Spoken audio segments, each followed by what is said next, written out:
bois de Sittim, mentionné dans Exode 25:5, est de la famille de l'acacia. Si vous examinez le bois d'acacia, vous verrez qu'il n'est jamais droit.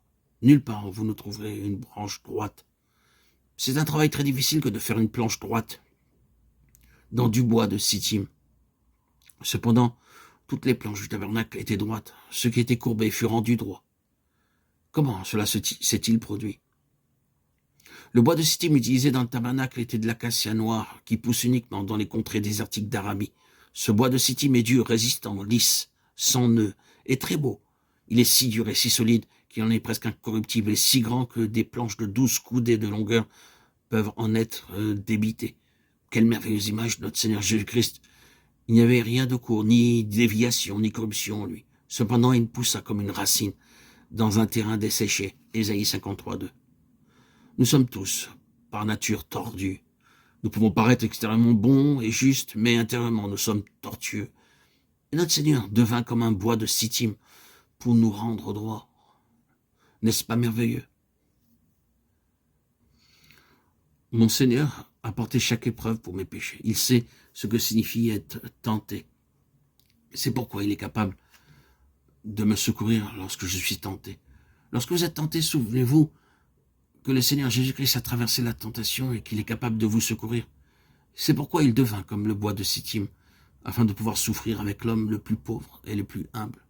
Car du fait qu'il a souffert lui-même et qu'il a été tenté, il peut secourir ceux qui sont tentés. Hébreux 2:17-18. Il savait ce que signifiait être injurié, accusé faussement. Il savait ce que signifiait être appelé Belzéboul, le prince des démons. Il savait parce qu'il a dû être rendu semblable en toutes choses à ses frères, afin d'affronter pour eux la tentation, l'épreuve. C'est pourquoi nous pouvons lui dire tous nos chagrins. Ma mère pensait que j'étais un très bon garçon, parce que je n'avais commis aucune bêtise. Je commençais de lire des romans à l'école, et un jour, je revins à la maison avec un bon nombre d'entre eux. Comme je lisais jusqu'à 2h du matin, ma mère me dit « Pourquoi étudies-tu si durement ?» Je répondis « Mère, j'ai à présenter mes examens et mon maître m'a dit de lire tous ces livres avant d'aller à l'école. J'ai étudié très dur. » Ma mère me dit « Mon pauvre garçon » et me donna du lait, de la crème et du beurre.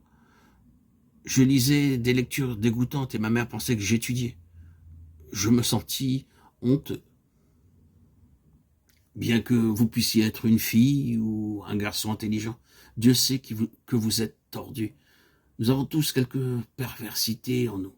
Aussi, notre Seigneur devint comme le bois de Sittim pour nous rendre droits, parce que sans lui, cela est impossible. Lui seul peut nous redresser. Un homme peut-il vous rendre droit? Cela semble impossible, n'est-ce pas? Mais loué soit Dieu. Gloire à Dieu. Gloire à son très saint nom.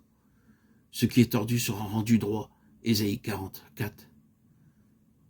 Notre Seigneur Jésus peut nous rendre droit en lui. C'est pourquoi il souhaite travailler en nous. Remercions Dieu pour la leçon du bois de Sittim. Exode 25:5.